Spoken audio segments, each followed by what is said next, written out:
Samuel, come here.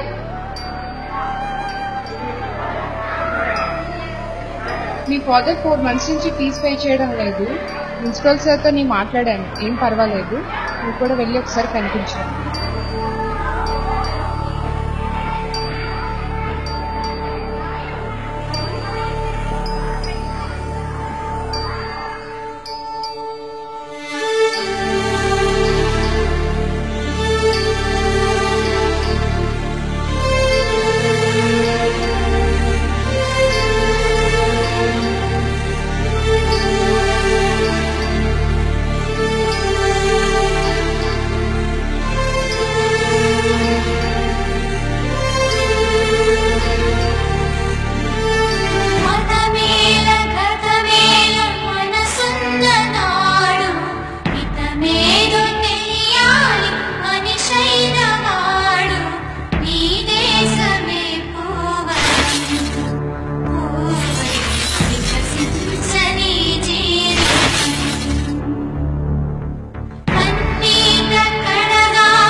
మనసున్ననాడు ఇతమేదో తెలియాలి మనిషైన వాడు నీ దేశమే పూవనం పూవై వికసించని